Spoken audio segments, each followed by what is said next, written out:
Hello students, welcome to JK toppers academy.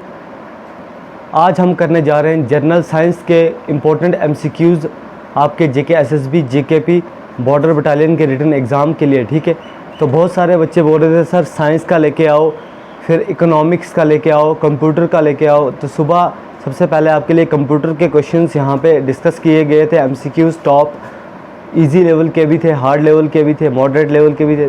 ठीक है, तो उन सभी क्वेश्चनों को अटैम्प्ट कीजिएगा सुबह वाली क्लास को भी। ठीक है, पर अभी हम कर रहे हैं साइंस के टॉप 30 एमसीक्यूज़। ठीक है, इसके बाद बच्चे बोल रहे हैं सर मैराथन लेके आओ, मैराथन लेके आओ सर। और बोल रहे हैं कि सर हमें इकोनॉमिक्स के भी कराओ, क्योंकि जम्मू एंड कश्मीर का जो वुमेन बटालियन का एग्ज़ाम हुआ था उसमें इकोनॉमिक्स के भी, इकोनॉमी के रिलेटेड भी क्वेश्चन यहाँ पे पूछे गए थे। ठीक है, तो इसीलिए बच्चे चाहते हैं पूरी तरह से तैयारी करना, तो हम आपके साथ है बिल्कुल जेके टॉपर्स एकेडमी। ठीक है, तो आइए शुरू करते हैं। चैनल पे पहली बार विज़िट कर रहे हैं, सब्सक्राइब कीजिएगा, लाल बटन ज़रूर दबाइए और पास का बेल आइकन ज़रूर दबाइए ताकि कोई भी अपडेट आपसे मिस ना हो। आइए पढ़ते रहें। ठीक है, तो पहला क्वेश्चन हमारे पास यहाँ स्क्रीन पे है। A nuclear reaction must be balanced in terms of. Nuclear reaction को अगर हमने बैलेंस करना हो तो किस टर्म्स में हम बैलेंस उसको करेंगे। ऑप्शन है आपके पास मास एंड वॉल्यूम, मास नहीं है ये मास है, मास एंड वॉल्यूम।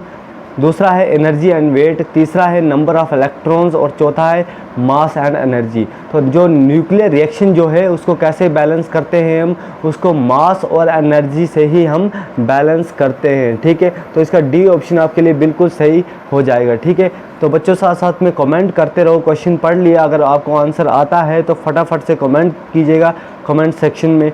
ठीक है, नेक्स्ट क्वेश्चन पे हम डिस्कस करेंगे। क्वेश्चन नंबर 2 देखिए। हालांकि यूवी रेज़ के ऊपर एक क्वेश्चन आया था अभी। ठीक है, यूवी रेज़, अल्ट्रावायलेट रेज़ के ऊपर एक क्वेश्चन आया था, ग्रीन हाउस इफेक्ट के ऊपर क्वेश्चन आए थे Jammu and Kashmir women battalion में। क्वेश्चन नंबर 2 देखिए। For talking the clinical photograph of bones, for taking the clinical photograph of bone we uses.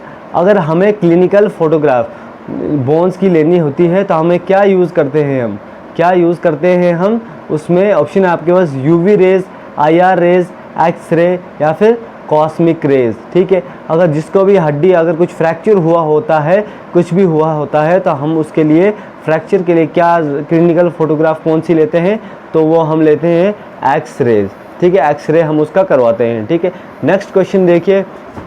A watch spring when wound up acquires. जो watch spring है कब wound up कब वो acquire करती है watch spring, कब, जब उसमें मैकेनिकल एनर्जी यूज़ होती है या काइनेटिक एनर्जी या पोटेंशियल एनर्जी या फिर लाइट एनर्जी। वॉच स्प्रिंग कब करती है वाउंड अप, एक्वायर कब करती है, जब पोटेंशियल एनर्जी लगती है, पोटेंशियल एनर्जी लगती है। ठीक है, option C is the correct answer. Question number 4 देखिए। माइक्रोन किसके इक्वल होता है।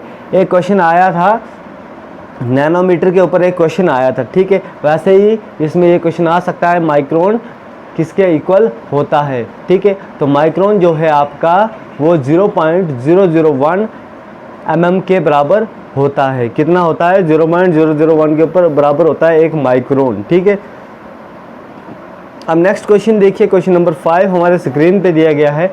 Person suffering from myopia are advise to use. जो लोग मायोपिया से सफ़र करते हैं, ठीक है, उनको एडवाइस किया जाता है यूज़ करने के लिए कौन सा लेंस यूज़ करने की एडवाइस दी जाती है। ऑप्शन है convex, concave, plano convex lens और प्लानो कॉनकेव लेंस। ठीक है, कमेंट कीजिए फटाफट से कि जो मायोपिया सफरिंग होते हैं पर्सन्स, ठीक है, तो उसमें से कौन सा उनको लेंस यूज़ करना पड़ता है। ठीक है, कमेंट कीजिए और उसके बाद में जो इसका राइट आंसर आपको बता दूंगा, लेकिन मायोपिया के बारे में आपको जानना ज़रूरी है। ठीक है, मायोपिया के बारे में जानना ज़रूरी है। नियर साइटेड होता है, इसका मतलब मायोपिया का मतलब क्या होता है, नज़दीकी देखने के लिए, नज़दीकी जिनको मतलब देखने में तकलीफ़ है नज़दीकी। ठीक है, तो उनको वो किससे सफ़र करते हैं, मायोपिया से। ठीक है, तो उनको क्या यूज़ करना चाहिए, वो कंडीशन होती है मायोपिया जिसमें क्लोज जो ऑब्जेक्ट्स होते हैं वो अपीयर होते हैं क्लियरली। ठीक है, जो नज़दीकी ऑब्जेक्ट्स जो हैं साफ दिखते हैं लेकिन दूर के नहीं दिखते, उसे क्या कहते हैं हम, उसे कहते हैं मायोपिया। ठीक है, मैं करेक्ट करता हूँ, मायोपिया किसे कहते हैं, जहाँ क्लोज जो ऑब्जेक्ट्स हैं, नज़दीक में कोई भी चीज़ आप देखते हैं बिल्कुल साफ दिखती है आपको, लेकिन जब दूर देखने लगते हैं तो आपको धुंधला धुंधला नज़र आता है, सब धुंधला धुंधला दिखता है आपको। ठीक है, इसीलिए हमें कौन सा लेंस यूज़ करना है इस पे। क्वेश्चन नंबर 5 जो राइट आंसर है वो है कॉनकेव लेंस, कॉनकेव लेंस। ठीक है, concave lens is the right answer B. ठीक है, नेक्स्ट क्वेश्चन देखिए, optical fibres are mainly used for which are the following. Optical fibres किस लिए यूज़ होता है। ठीक है, कम्युनिकेशन के लिए, वीविंग के लिए, म्यूज़िकल इंस्ट्रूमेंट्स के लिए, या फिर फूड इंडस्ट्री के लिए। ठीक है, तो ऑप्टिकल फाइबर्स है जो मेनली यहाँ पे यूज़ होता है वो होता है कम्युनिकेशन के लिए। किसके लिए, कम्युनिकेशन के लिए, कम्युनिकेशन के लिए। ठीक है, नेक्स्ट क्वेश्चन की ओर बढ़ेंगे। क्वेश्चन नंबर 7 देखिए हमारे स्क्रीन पे है, which are the following are most penetrating. ठीक है, इनमें से कौन सा है जो मोस्ट पेनिट्रेटिंग है। ठीक है, ऑप्शन आपके स्क्रीन पे दिए गए हैं, ऑप्शन को रीड कीजिए। ठीक है, पेनिट्रेटिंग का मतलब क्या होता है अब आपको मैं समझाऊंगा। ठीक है, जिसमें मतलब गो इनटू या थ्रू जिसमें से जाता है। ठीक है, जिसको एक्सेस मिल जाता है किसी मतलब किसी गुजरने का किसी सिस्टम से। ठीक है, किसी सिस्टम से, जैसे एक्स अल्फ़ा रेज है, बीटा रेज है, गामा रेज है या एक्स रेज है, इनमें से जो कौन सा ऑप्शन है, ठीक है, जो मोस्ट पेनिट्रेटिंग है। ठीक है, क्वेश्चन नंबर 7 इसका जो राइट आंसर है वो है सी, गामा रेज, गामा रेज। ठीक है, वाई रेज या फिर गामा रेज इसको आप बोलते हैं। ठीक है, नेक्स्ट क्वेश्चन देखिए, old written material which can not be read easily can be read by. जो पुराना मटेरियल है, रिटन मटेरियल जो आसानी से पढ़ा नहीं जाता है, उसको कैसे पढ़ सकते हैं, कैसे पढ़ सकते हैं उसको। ऑप्शन है आपके कॉस्मिक रेज के इससे, या अल्ट्रावायलेट रेज के सहायता से, या इंफ्रारेड रेज के सहायता से, या इनमें से कोई भी नहीं। तो उसको हम पढ़ते हैं इंफ्रारेड रेज के सहायता से। हमें ओल्ड रिटन मटेरियल है जो पुराना हम लिखते हैं, वो अगर वो थोड़ा मिट गया हो तो उसको किसके वजह से हम पढ़ सकते हैं, इंफ्रारेड रेज के सहायता से। ठीक है, नेक्स्ट क्वेश्चन देखिए, next question, cryogenic engines find application in. Cryogenic जो इंजन्स है उनकी एप्लीकेशन हमें किस में मिलती है, रॉकेट टेक्नोलॉजी में, या फ्रॉस्ट फ्री रेफ्रिजरेटर में, या सबमरीन प्रोपल्शन में, या रिसर्चेस इन सुपर कंडक्टिविटी। ठीक है, रिसर्चर्स इन सुपर कंडक्टिविटी। तो किस में हमें मिलता है, जो क्रायोजेनिक इंजन्स की एप्लीकेशंस किस में मिलते हैं, तो वो हमें मिलते हैं रॉकेट टेक्नोलॉजी में। रॉकेट टेक्नोलॉजी में हमें क्या मिलते हैं, क्रायोजेनिक इंजन के एप्लीकेशंस। ठीक है, नेक्स्ट क्वेश्चन देखिए, which of the following take place when the subject speaks untruth while being tested by the polygraph instrument। बोलता है इनमें से कौन सा जो है सब्जेक्ट सच नहीं बोलता है, सच नहीं बोलता है जब टेस्ट किया जाता है इसको पॉलीग्राफ इंस्ट्रूमेंट से। ठीक है, तो ब्लड प्रेशर जो है आपका गोज अप चला जाता है, या हिज पल्स क्विकनेस, उसकी पल्स बढ़ जाती है, स्किन डार्क हो जाती है, या स्नीज होता है। ठीक है, तो इनमें से जो सही आंसर है वो है आपका फर्स्ट एंड सेकंड, यानी कि ऑप्शन ए, ब्लड जो है आपका प्रेशर अप हो जाता है और पल्स रेट बढ़ता है। ठीक है, तो जब पॉलीग्राफ इंस्ट्रूमेंट का यूज़ होता है तब ये देखने को हमें मिलता है। Option A is the correct answer. Question number 11 देख लीजिए, the best colours for a sun umbrella will be. अगर आपने धूप में छाते को यूज़ करना है, ठीक है, छाते को यूज़ करना था, बेस्ट कलर कौन सा होगा, ब्लैक होगा, या black on the top and white sides.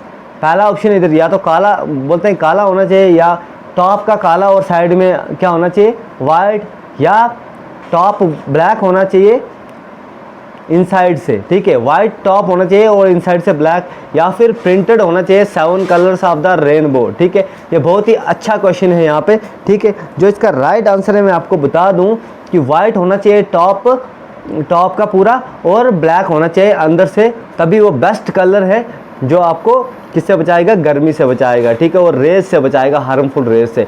ठीक है। क्वेश्चन नंबर 12 यहाँ पे आपके स्क्रीन पे है, देखिए question number 12, which are the following laws is explained by the statement that matter can neither be destroyed, matter can neither be created nor be destroyed.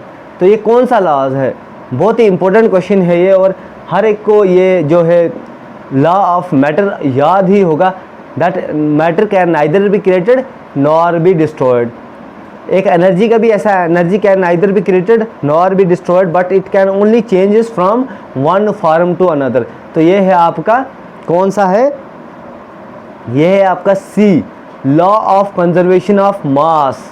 ठीक है, कंजर्वेशन ऑफ एनर्जी भी ऐसा है, mass can neither be created nor be destroyed, it can only change from one form to another. ये है law of conservation of mass, यानी कि इसका सी आंसर ठीक है।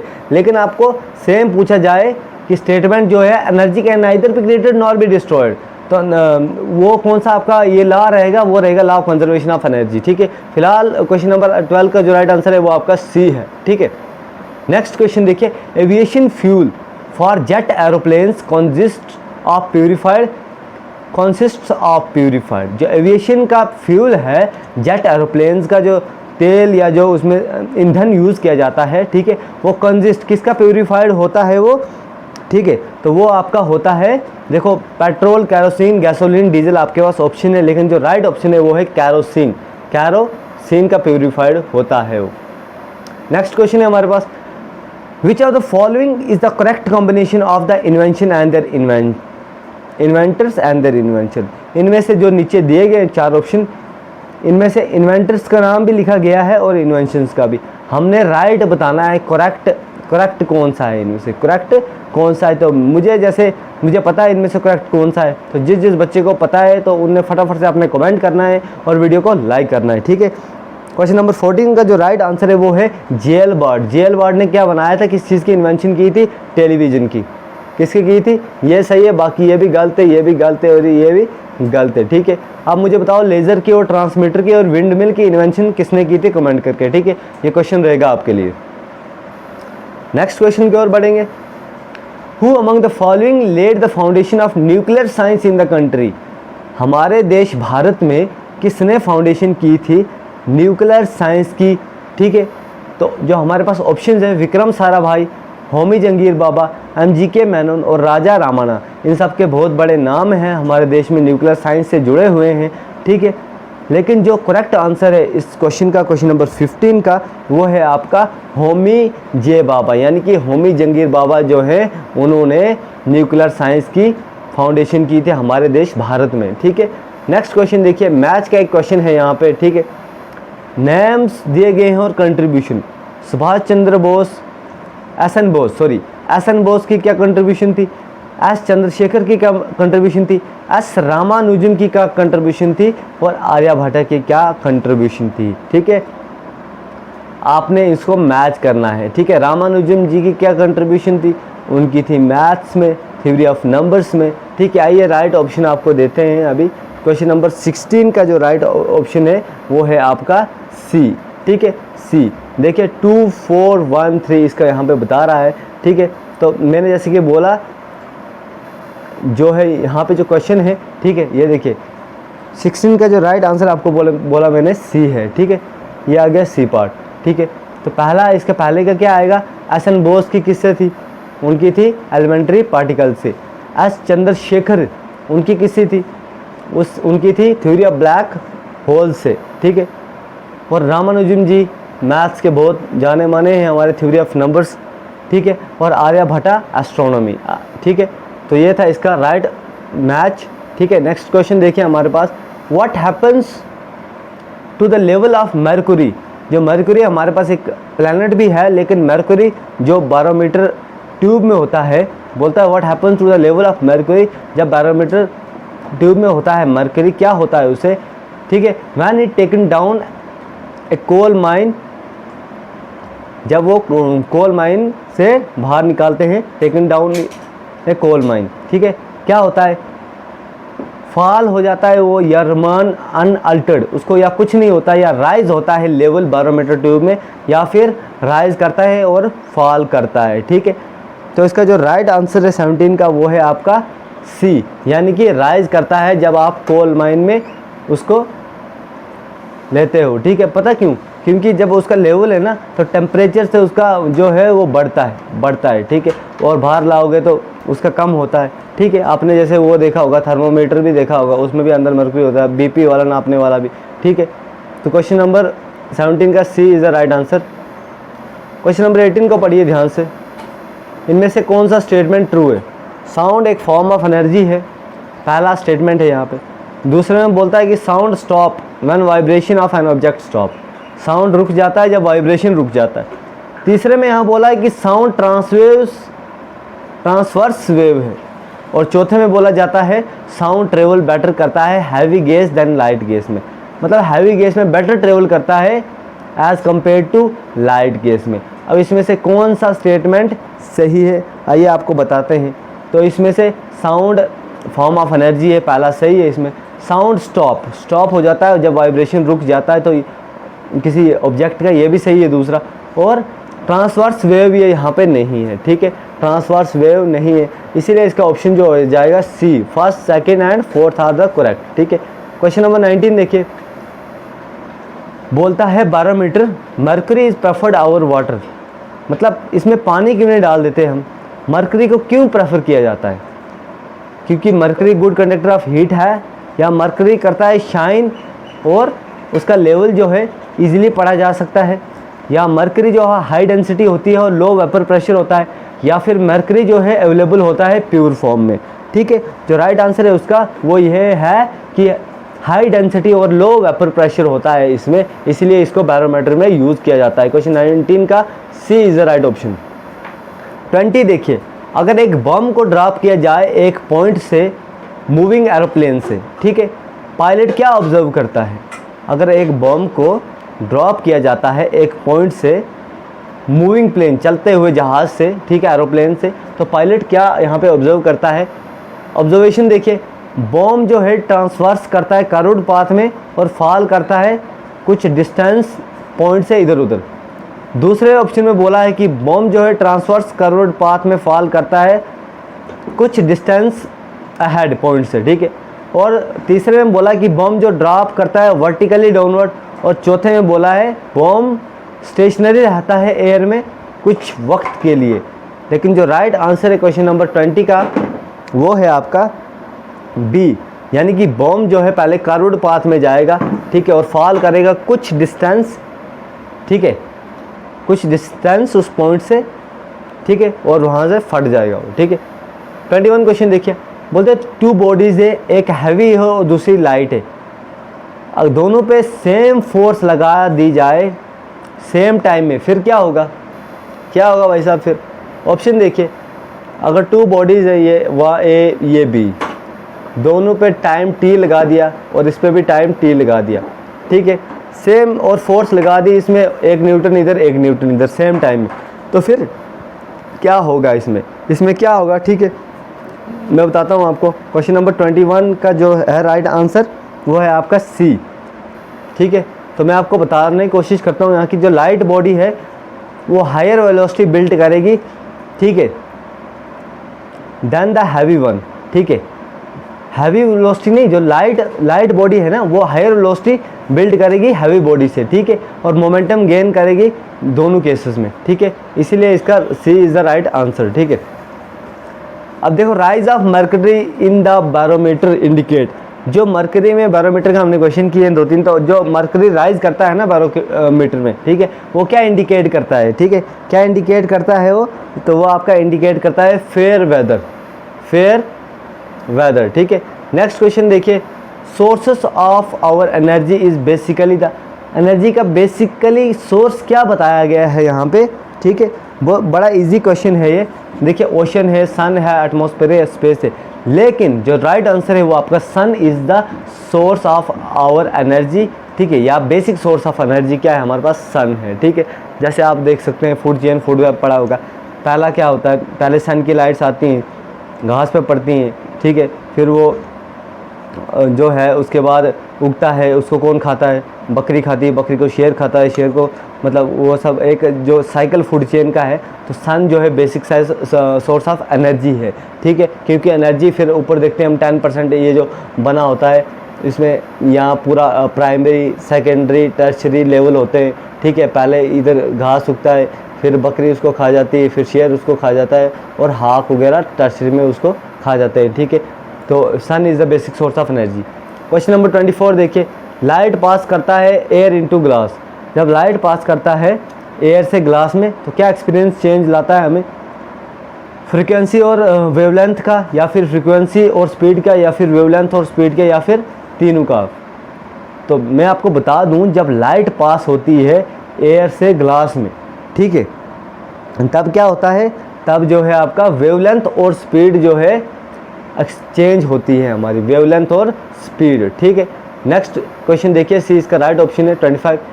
Which are the following are the discoveries of Einstein. Einstein का नाम हर बच्चे ने सुना होगा, ठीक है, आइंस्टाइन, ठीक है, पाई आर स्क्वायर, ठीक है। आइंस्टाइन का नाम हर बच्चे ने सुना होगा। तो इनकी थ्योरीज कौन कौन सी थी? Radioactivity and photoelectric effect था, या फिर रेडियो एक्टिविटी और थ्योरी ऑफ रिलेटिविटी थी, या फिर theory of relativity and photoelectric effect था, या फिर X rays and photoelectric effect था। जल्दी से कमेंट कीजिए। राइट आंसर है इसका, जो थ्योरीज थी आइंस्टाइन की वो थी theory of relativity and photoelectric effect. Most important question है आपका, ठीक है। नेक्स्ट क्वेश्चन देखिए, convex mirror makes a good rear view mirror for a car because. अब देखो कार में कौन सा मिरर यूज़ होता है? कॉन्वेक्स मिरर अच्छा रियर व्यू बनाता है। क्यों बनाता है? Option A, it does not form dismissed image, ये डिसमिस्ड इमेज नहीं बनाता, या इसका कोई फोकल पॉइंट नहीं होता, या फिर इमेज जो है वो अपने स्क्रीन पे लाता है, या फिर इरेक्ट इमेज बनाता है और रिड्यूस्ड इमेज बनाता है। जो राइट ऑप्शन है इसका वो इरेक्ट और रिड्यूस इमेज बनाता है। उधर लिखा होता है ना, image in the mirror are closer than they appear, मतलब रिड्यूस कम करके वो दूर की चीज़ दिखाता है। Image in the mirror are closer than they appear, ठीक है, वो भी लिखा होता है वहाँ पे, ठीक है। क्वेश्चन नंबर 27 देखिए, जो न्यूक्लियाइड्स होते हैं सेम नंबर के न्यूट्रॉन के लेकिन डिफरेंट नंबर प्रोटॉन के, ठीक है, और मास नंबर, उनको क्या कहा जाता है? तो उनको जो कहा जाता है वो है आपका आइसोटोन्स। उनको क्या कहा जाता है? आइसोटोन। और मैं आपको पूछूंगा जिनका सेम न्यूक्लियर नंबर और सेम मास होता है उनको क्या कहा जाता है, ठीक है। नेक्स्ट क्वेश्चन देखिए, according to law of conservation of energy. ये देखिए कितना अच्छा, ऊपर ही पढ़ाया मैंने अभी, law of conservation of mass जहाँ पे पढ़ाया था वहीं आपको अभी इसका आंसर बना दिया था कि energy can neither be created nor destroyed. Option पढ़ने की ज़रूरत ही नहीं है। Energy can be transform from one form to another. देखिए can be transferred, can neither be created nor destroy, energy can be created. तो पहला ऑप्शन तो बिल्कुल नहीं आएगा। कैन बी क्रिएटेड कैसे भाई साहब? एनर्जी को क्रिएट ही नहीं किया जा सकता, ना ही डिस्ट्रॉय किया जा सकता, तो कैन भी कैसे आ गया? ऑप्शन 2 देखिए, पहला तो गलत है हमारे पास, पहला ऑप्शन गलत है इसमें, ठीक है, पहला ऑप्शन जो है वो गलत है। दूसरा ऑप्शन हमें बताता है कि energy can neither be created nor be destroyed, तो बिल्कुल ये सही है। ऑप्शन नंबर 2 हमारे पास सही है, ठीक है। अब ऑप्शन नंबर 3 को हम देखते हैं कि energy can be transformed one from to another, बिल्कुल सही है, ये भी सही है। तो इसका जो राइट आंसर आएगा वो आएगा आपका 2 और 3। क्वेश्चन नंबर 29 देखिए, why there is spluttering sound when water is sprinkled on hot oil. देखो चिट चिट चिट चिट टप टप आपने सुना होगा, यानी कि जब आप अगर एक कढ़ाई में आप थोड़ा सा तेल डालेंगे, जैसे ही तेल गर्म होता है, आप अगर उसमें पानी डालते हैं, 1-2 बूंद भी डालते हैं, तो क्या होता है? वो आती है स्प्लटरिंग साउंड। बोलता है क्यों होता है? जब वाटर स्प्रिंकल छिड़क दिया जाता है गर्म तेल में, बॉइलिंग पॉइंट जो होता है वाटर का ज़्यादा होता है ऑयल से, या फिर बॉइलिंग पॉइंट ऑयल का ज़्यादा है वाटर से, या फिर ऑयल और वाटर मिक्स नहीं होते हैं, या फिर ऑयल एंड वाटर कंबाइन करते हैं एक कंपाउंड बनाने के लिए, ठीक है। तो जो राइट आंसर है इसका वो है बी, क्योंकि जो बॉइलिंग पॉइंट होता है ऑयल का ना वो ज़्यादा हो जाता है उस वक्त वाटर से, इसीलिए क्या होता है, वो स्प्रिंकल करने से क्या होता है? साउंड पैदा होती है, स्प्लटरिंग साउंड, ठीक है। तो इसका जो है बी राइट आंसर है।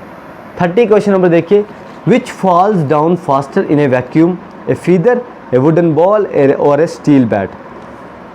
अब ये एक एक्सपेरिमेंट है। अगर आप फीदर को लेंगे, एक पंख को लेंगे और एक वुडन बैट को लेंगे, बॉल को लेंगे, सॉरी वुडन बैट लिखना चाहिए था उनने और स्टील बॉल लिखना चाहिए था, ठीक है। वुडन बैट है ये, ठीक है, वुडन बैट और स्टील बॉल, इन तीनों को अगर गिरा दिया जाए तो इनमें से कौन सा वैक्यूम में तेज़ जो है फास्टर गिरेगा, सबसे तेज़ कौन सा गिरेगा? वुडन बॉल गिरेगा, फीदर गिरेगा या स्टील बॉल गिरेगा? और चौथा ऑप्शन इन्होंने बोला है कि all will fall down at the same speed in vacuum because there will be no air resistance. Air में कोई रेसिस्टेंस नहीं है, इसीलिए सारे जो हैं सेम फॉल करेंगे। तो अभी इसका राइट आंसर जो है कमेंट कीजिए, ठीक है। मैं 5 सेकंड देता हूँ आपको। 1 2 3 4 5 टाइम्स अप। देखो अगर एक वुडन बॉल जो है, वुडन बैट और फीदर और एक स्टील, फीदर तो आप बोलोगे पंख सर, पंख तो उड़ ही जाएगा, जल्दी पहुंचेगा, ठीक है। और स्टील बॉल भारी है, वो उससे जल्दी पहुंचेगा। वुडन बैट उससे वो भी भारी होता है, वो भी जल्दी पहुंचेगा। और फीदर तो उड़ जाएगा इधर उधर, जल्दी नहीं पहुंचेगा। तो ऐसा नहीं है, वैक्यूम में एयर का रेजिस्टेंस नहीं होता है, इसीलिए तीनों जितने भी वुडन बॉल हैं और जितने भी इनका वेट है, मास है, उससे कोई फ़र्क नहीं पड़ता, तीनों सेम टाइम पे पहुंचेंगे, सेम स्पीड से आएंगे, ठीक है। सेम स्पीड से, क्योंकि वैक्यूम में क्या होता है, एयर रेसिस्टेंस नहीं होता है, ठीक है। अब हम नेक्स्ट करेंगे, नेक्स्ट टॉपिक में हम इकोनॉमिक्स के कुछ क्वेश्चन आपके लिए लेके आएंगे, ठीक है। तो चैनल पे नए हैं तो सब्सक्राइब ज़रूर करें और ज़्यादा से ज़्यादा इस चैनल को शेयर कर लीजिए। आपके लिए बहुत मेहनत की जा रही है और आप भी थोड़ी मेहनत कीजिए। मिलते हैं नेक्स्ट वीडियो में नेक्स्ट अपडेट के साथ, ठीक है। और नेक्स्ट लेक्चर में मिलेंगे, लेकिन कृपया करके पूरे 30 में से आपको कितने क्वेश्चन आते थे कमेंट ज़रूर कीजिएगा, क्योंकि आपके जो कमेंट्स हैं हमारे लिए बहुत ही वैल्यूएबल है, ठीक है। Okay, bye bye, take care.